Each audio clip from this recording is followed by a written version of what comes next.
Olá pessoal, Ângela Borges aqui com vocês, sou professora da pós-graduação da Faculdade Uniguaçu, pioneira quando se fala de bodybuilding, então a primeira a disponibilizar uma pós específica pensando em treinadores, em formar coaches e trabalhar aí com esse mundo do fisiculturismo. E hoje eu estou aqui com Fabrício Pacholocchi, considerado aí um dos melhores coaches do Brasil e do mundo, um cara que eu já tive a oportunidade de treinar algumas vezes, tem uma bagagem incrível, que está levando aí, Pacho, para esse Olímpia, quantos atletas nesse ano agora de 2024? Olá pessoal, oi Ângela, obrigado pelo convite. 7 atletas para esse ano para o Mr. Olímpia. 7 atletas de que categoria? 4 atletas na Classic. 4 atletas na Classic. Eric, Zanca, Jaworski, Menegatti na Classic. Fabrício Moreira na 212, Marcela na Wellness, Zama na Humans Physique. E gente, até quando falou da Zama aqui, todos os atletas aí que a gente sabe que venceram mais do que um campeonato, a maioria deles, para conquistar a vaga pro Olímpia. E aí tem a Zama aí também, riscando aí, chegando muito próximo aí do primeiro ano que a Zama participou do Olímpia foi o ano 2023. A Zama é uma carreira meteórica, A gente iniciou o trabalho em 2020. Nosso primeiro trabalho, ela foi lá, já ganhou o Procard. A gente não tinha investimento para ela ser uma atleta pro, tanto que ela ia negar o cartão profissional. E a gente não ia competir o Brandão Classic na categoria amadora aquele ano, porque a gente não via a possibilidade de ela competir fora do Brasil. Aí a pandemia cancelou o campeonato. Nesse tempo a gente conseguiu um patrocínio para ela, que tinha as despesas de viagem. Ela estreou em Bahamas, top 3 na estreia, foi para Portugal, top 2, e no ano seguinte já conseguiu a vaga, ganhando aqui no Brasil na Expo. Depois foi pro Olímpia e já no seu primeiro ano no Olímpia no top 3. Gente, quem já teve, eu como atleta que já pisei no palco do Olímpia aí 2 anos consecutivos, cara, chegar lá, brigar de igual para igual com as gringas que já estão lá há tempão, Sim. Inclusive a Natália, que é brasileira também, mas já que acredito que representa os Estados Unidos agora como americana, americana, é brasileira. E também a Sara, que já ganhou quantas vezes? Ela venceu 3 vezes. A Natália, que já venceu 1. E a Zama ficou no top 3 no primeiro Olímpia. E olha, a torcida é grande aqui, com grandes chances de condicionamento, de mentalidade, de tudo, de trazer um top 1 aí pro Brasil. E a gente vai estar na torcida, com certeza. Esse ano a gente fez 2 competições fora, que foi Tampa e Texas. Ela ganhou assim, sem problemas nas 2 competições. Feedback pós-campeonato do Tyler foi: você não precisa adicionar músculo em lugar nenhum. Você tem que trazer mais detalhes em quadríceps, posteriores de coxa e glúteos. Pediu alguns ajustes de pose, que a gente já fez. Ele falou: se você conseguir fazer isso, não vai ser fácil, mas esse ano nós podemos ter uma nova campeã na categoria. Nossa, gente, olha só. Fenomenal, hein, Pacho? E o coraçãozinho fica, O coração acelera, O coraçãozinho fica mil, A Zama é assim, hoje a atleta que eu vejo mais próxima de eu ganhar o meu primeiro título do Olímpico como treinador. Se Deus quiser, amém. Pacho, você é reconhecidamente um dos melhores treinadores do Brasil, e do mundo. O que você acredita que tenha te levado a chegar nesse nível como treinador e também de reconhecimento? Ângelo, eu sempre tentei fazer um trabalho de excelência. O que é um trabalho de excelência? É entregar muito mais do que é o meu dever. Então, a pessoa que vai lá e vai entregar o que é o combinado, o que deve, o que é a obrigação. Eu sempre tento entregar mais. Então, assim, os meus atletas sempre, você vê, muitos me chamam de paizão e tal, porque eu tento controlar tudo que está a meu alcance. Então, muitas vezes, um atleta, às vezes você vê que não está rendendo, mas você tem que buscar um porquê. Às vezes é sono, é digestão. Então eu me preocupo, num âmbito geral ali de como está cada atleta. Então isso traz eles a sensação de estarem muito bem cuidados, de confiar no meu trabalho. Eu coloquei metas na minha vida de ser o melhor personal trainer de Curitiba, de ser um dos melhores treinadores do Brasil e um dia chegar a ser o melhor treinador do mundo. E a gente vem né, tentando bater, alcançar essas metas. A gente vem conseguindo trazer bons resultados. Esse ano aí, títulos em competições importantes, 7 atletas classificados para o Mister Olímpia. Do Brasil, eu tenho 7 atletas, o Panaim tem 10 atletas classificados, então somos os maiores atletas do Brasil com o número de atletas classificados. Fora do Brasil, tem o Stefan, que se não me engano, 14 ou 15 atletas classificados. Mas então, assim, eu estou entre os maiores do mundo, entre os maiores do com mundo atletas aí. classificados no Mister Olímpia. E acho que é isso, é a entrega no trabalho, né, se propor a fazer de verdade, dia após dia, alcançar resultados e no final o trabalho vai falar por mim. Hoje a gente conversou um pouquinho, né, sobre a ansiedade que tudo isso gera nessas últimas semanas aí, né, e eu até te perguntei como é que estava a cabeça, como é que estava o coração aí nesse sentido, porque quem está acompanhando às vezes já pega um pouquinho dessa ansiedade, nossa, que agora o corpo do atleta está respondendo, não tá, tudo mais. E aí você falou uma coisa muito importante, uma coisa que eu venho tentando implementar aqui na minha vida como pessoa, né? Que é fazer uma coisa de cada vez, né? Então, é um treino de cada vez, é uma avaliação de cada vez, é uma viagem de cada vez. Dia após dia. Até eu falo isso para os meus atletas, agora há pouco eu treino no Zanca. Ele, nossa, daqui a pouco eu tenho cardio. Eu falei, calma, Zanca, agora você tem que fazer essa elevação frontal. Depois a gente vai para o lateral, você vai dar o teu melhor lá, depois você vai lá fazer o tríceps, depois você vai para o cardio. Porque se a gente fica tentando pensar em tudo, acaba bagunçando. Eu como treinador hoje, agora eu tenho que terminar aqui, treinar a Zama, a Marcela, tenho que ir para casa, eu tenho que fazer a lista de tudo que eles têm que levar para o campeonato. É a minha tarefa de hoje, amanhã é um novo dia. Olha então, só, acho que isso... até essa lista do que eles têm que levar, você se passo preocupa ali, também. Tipo, uma lista de, se alguém tiver gases, se alguém não estiver fazer, conseguindo dormir. Então é bom ter uma lista ali de qualquer coisa que precisa, porque lá às vezes é muito mais difícil comprar. Com certeza. Então a gente vai bem munido ali. E dia após dia, né? Vivendo dia Uma após coisa de dia, cada vez. fazendo o que tem que fazer. Assim, eu vou me acelerar e vou me alterar em 2 momentos. Na hora do primeiro call-out, porque ali eles já entraram, fizeram a entrada individual, já fizeram a apresentação numérica e está na mão dos juízes. Ali eu não posso fazer mais nada. Então, assim, enquanto eu consigo fazer alguma coisa, está nas minhas mãos. Eu tenho controle até ali. Naquela hora, bate o desespero. Tipo, nossa, e agora? Será que vai estar? Como que foi? Como que o juiz viu ele? E depois, é lógico, na hora da final e da premiação, você torcer que teu atleta porque se ele já entrou no primeiro call-out, então a gente... Beleza. Esperar onde é que vai ficar tá lá. ali agora, Agora né? vai estar no top 5. Um passo de cada vez de novo, né? Vamos ver, Primeiro a gente tem que entrar no primeiro será que vai acontecer com a Zama esse ano? Vai chamar top 5, top 4, top 3, a 2 ela vai ficando? Nossa senhora, se vai ser, nós vamos quebrar tudo lá nas Vegas. Talvez eu infarte, talvez vocês não vejam não, Pacho, pelo amor de Deus, não infarta aqui. Talvez vocês não vejam o Pacho tão calmo. Pelo amor de Deus, não. Pacho, você teve uma história ali, né, brilhante, fez uma carreira muito bonita como atleta, tá fazendo isso, né, de uma maneira brilhante aqui como treinador também. Nesses dois lados da moeda aqui, vamos dizer assim, o atleta e o treinador, né? O que seria a principal diferença? Né? Até na parte de sentimento, de emoção, do trabalho propriamente dito.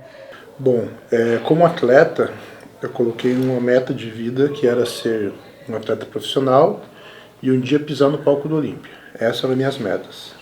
Eu não consegui chegar a ser um atleta profissional, né? As lesões me afastaram antes disso.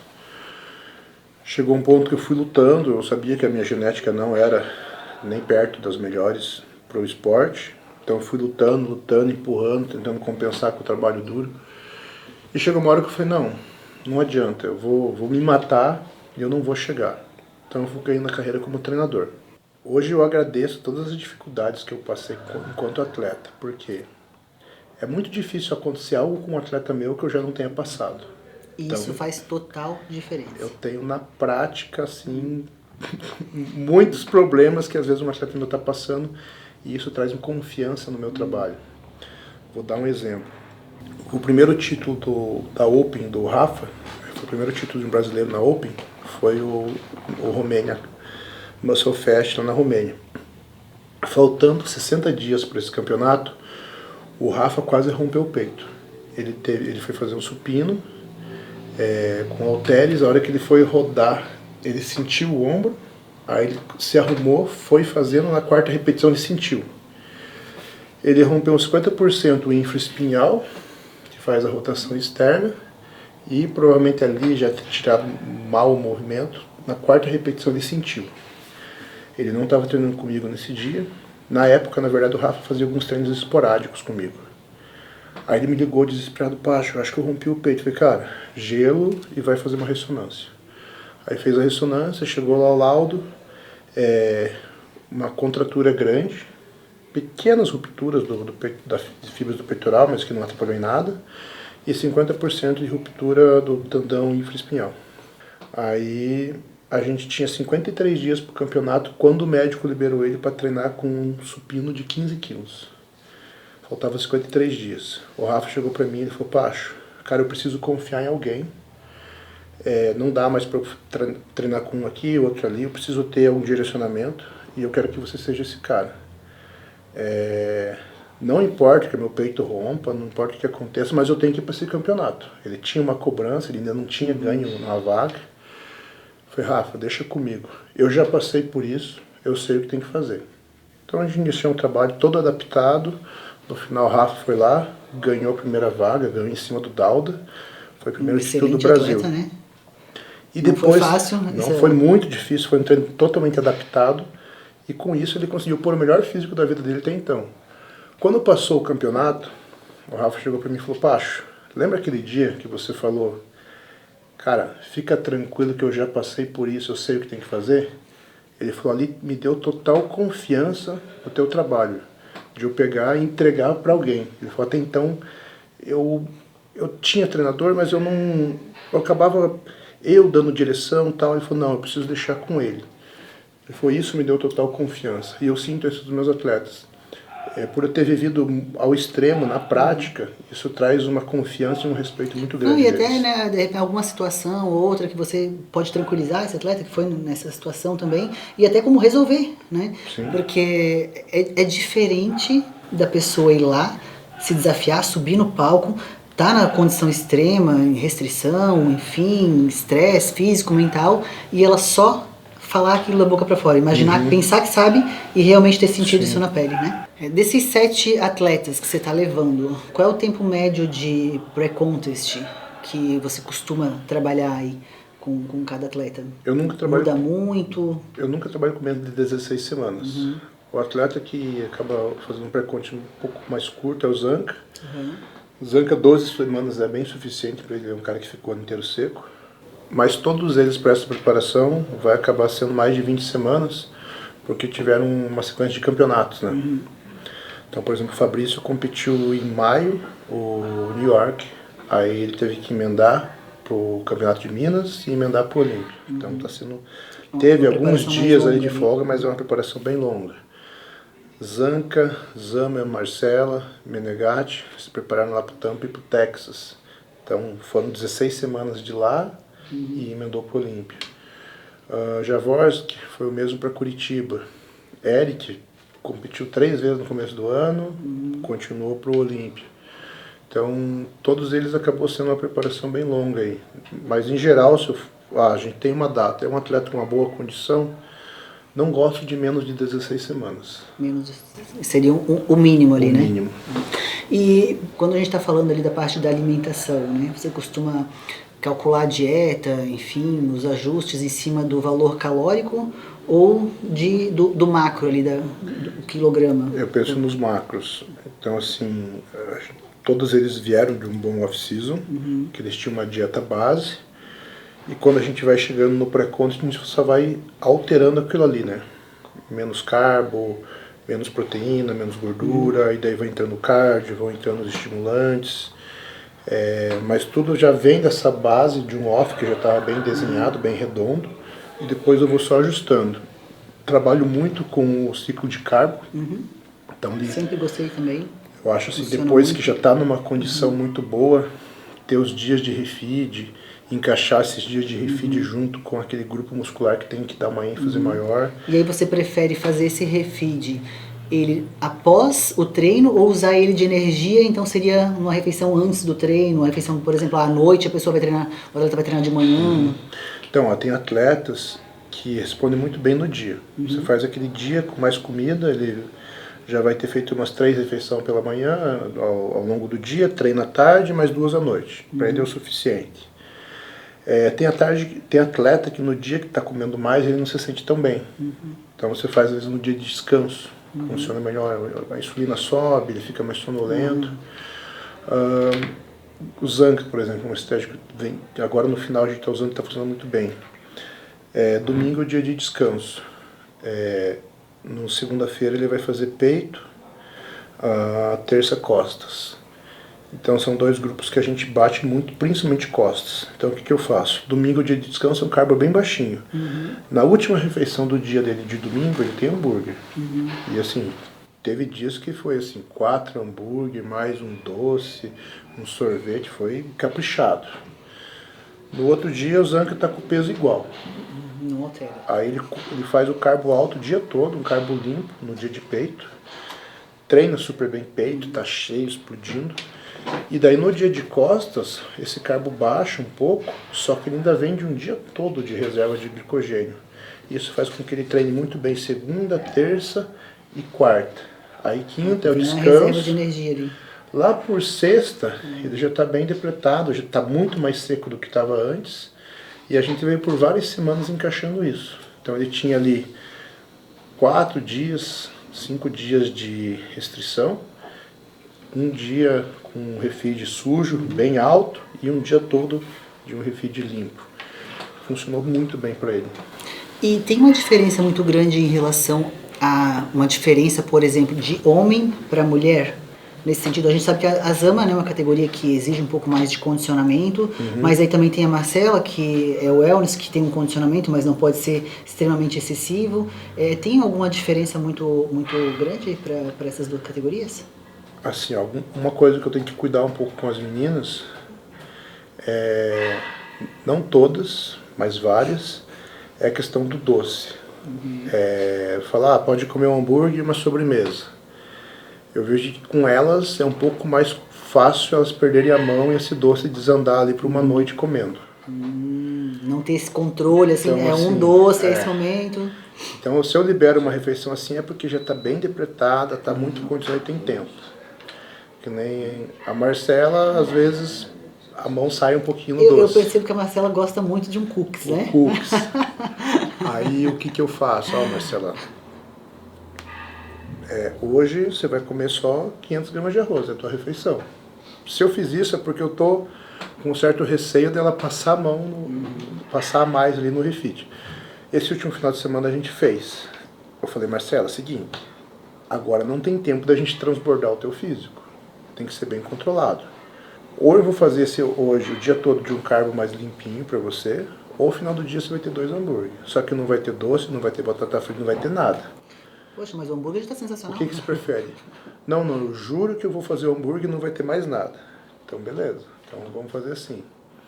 A Zama, ela é a que mais sofre. Primeiro, ela tem que colocar muito mais condicionamento, fibras no corpo. Para vocês que estão aí nos assistindo, de repente não estão entendendo, a Marcela é o wellness e a Zama é o woman's physique, né? Que o corpo é completamente diferente, né? O wellness, a categoria que a Ângela competiu, não precisa estar condicionada, mas não ao extremo de ter fibras, cortes profundos, igual a Woman's Physique. Então a Zama, naturalmente, ela já tem que fazer uma condição melhor. E ela, você pode ver, ela pode estar no dia mais restrito, ela está sempre cheia, ela não perde aquele arredondamento. Eu falo que ela faz um super aproveitamento do glicogênio. Então assim, ela está restrita, ela se mantém mais cheia, a força dela não cai e o refeed dela tem que ser menorzinho. Ali com pouca comida ela já enche com mais facilidade, e se eu for fazer alguma refeição como um hambúrguer assim, é porque tem que estar bem no deserto mesmo. Bem no deserto mesmo, boa. Acho que falando agora propriamente dito na finalização, né, aqueles últimos dias que antecedem aí a competição. Quantos dias que você costuma dar esse start? E se você usa a estratégia de hiperidratação e quando que ela começa também? E qual é o protocolo que você prefere? Por exemplo, uma quebra brusca, vai reduzindo aos poucos? Eu gosto da hiperidratação, trabalho com a maioria deles. Geralmente eu começo com 8, 9 dias que antecede o campeonato. Eu vou fazendo uma subida gradativa. quando ele estiver por domingo, segunda, terça, quarta, a água vai estar bem alta. E digamos que o campeonato seja no sábado. Quinta, uma descida brusca. Faço uma descida brusca por quinta. Eles não sobem sem água. Inclusive no dia do show vão ter quantidades ali pequenas, mas consideráveis de água. Mas tem uma descida brusca de quarta para quinta e de quinta para sexta. E no sábado, que é o campeonato, alguns golinhos de água ali junto com as refeições. Perfeito. E aí esse processo de finalização, então você costuma começar 8 dias antes, isso, junto com o processo de hiperidratação e desidratação. Hiperidratação e controle de sódio também. Perfeito. Então, assim, nessa fase eu peço atualização para todos os dias. E aí eu gosto da atualização de jejum. Então, sei lá, digamos que a gente já está ali por terça-feira da semana da competição. Já está com sódio e água controlados. Eles me atualizam ali, eu tenho já uma anamnese, como foi para beber essa quantidade de água, como está a cor de urina, está com gases, está estufado, fome, muita fome, sem fome, força nos treinos. Essa quantidade de sódio que a gente programou para você está o suficiente? É algo assim que está uma comida de um sabor, um paladar agradável? Está pouco salgada? Está muito salgada? Porque com isso eu consigo ter a percepção da necessidade de sódio do atleta. Às vezes pode ser que o atleta me dê um feedback assim: baixo, essa quantidade aqui você passou, nossa, passou 8 gramas de sódio, tá muito sódio para mim, muito salgado. Só que eu vejo o físico tá melhor. Então você vê que às vezes ele comeu mais sal, mas ele tá mais cheio que a pele mais fina. Ou às vezes ele fala, tá pouco salgada, você vê aquele físico mais flat. Então eu tenho que levar a minha percepção e o feedback dele para ir ajustando. Então por isso que eu vou pedindo atualização todos os dias e eu vou ajustando esse sódio. Nos dias de baixo carbo e muita água, esse sódio está alto. Quando eu baixo a água e começa a entrar o carbo, a tendência é esse sódio diminuir. E o carb up, como é que você costuma fazer em relação a tudo isso? Quando começa? Depende da categoria? Depende da atualização? Aí são vários fatores. Na atualização, então às vezes o atleta que não tem limite de peso, sei lá, por terça-feira ele está muito flat. Já ele é um cara que precisa de volume. Ele é um cara já muito condicionado. Eu vou precisar começar o carb up dele. Você pega um Classic Physique, às vezes eles competem pesagem na sexta e compete sábado. Lá no Texas, por exemplo, a pesagem foi sábado à noite e a pesagem foi sexta à noite e a competição era sábado de manhã. Tem que segurar o máximo. O Zanca, ele não tem problema com o limite de peso. Então ele vai comendo a hora que eu acho que é o tempo ideal para o dia da competição. O Menegatti, ele tinha que bater peso. Ele já sofreu para bater o peso lá. Então eu só pude carbar ele depois da pesagem, foi tipo de 8 da noite até 9 da manhã do dia seguinte. Então daí teve que entrar uma refeição mais carregada, teve que pôr hambúrguer e tudo mais. Então vai depender muito, eles são vários fatores, né? É muito feeling do treinador também, né? E do atleta, de como ele responde, porque de um campeonato para o outro isso também pode mudar, né? Sim, não é sempre total, igual, né? Não, sempre muda.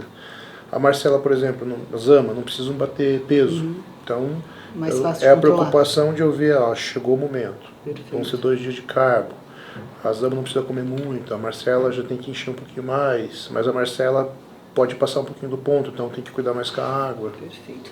E aí, Pacho, pra gente finalizar aqui então, essa nossa entrevista sensacional, hormônios, né, basicamente o que você gosta de utilizar aí nessa reta final, que você acha que vale a pena, ou que você tira em determinado período? Vamos falar de últimos 8 semanas. Perfeito. Eles vão estar com algum texto, no enantato, eles no propionato, Masteron, mais próximo ali com 6 semanas entra uma trembo, entra uma estano. E GH você costuma o GH aí deixa ele mais tempo? Não? O GH geralmente vai estar desde o off-season, todo o pré-contest, só que o GH eu tiro uns 10 dias antes, a texto, se é o enantato, 2 semanas antes, se é um propionato, 1 semana antes. E daí na reta final, ali as últimas semanas mesmo, que antecede, a combinação que eu adoro é estano e trembo. Perfeito. Eu falo que é o kit da qualidade. Perfeito, galera. Já ia esquecendo aqui, de entregar uma lembrancinha pro Pacho aqui também, né, lá da Faculdade de Iguaçu. Espero que vocês tenham curtido aí essa entrevista muito enriquecedora para você que quer ser um treinador, né? Então, a Faculdade Uniguaçu aqui mais uma vez disponibilizando uma pós-graduação de Bodybuilding Coach com assuntos como esse que o Pacho trouxe aqui nesse nosso pouco espaço de tempo aqui, até porque o Pacho precisa sair daqui agora, ir lá treinar Marcela, treinar a Zama e amanhã embarca, né, Pacho, pro Mister Olímpia, né? Fazer as malas e viajar. Fazer as malas e viajar. Então, ó, vou deixar o Instagram do Pacho aqui também, acompanhem ele, tenho certeza. O Pacho posta conteúdo, vários conteúdos diariamente que vai ajudar você que quer ser treinador.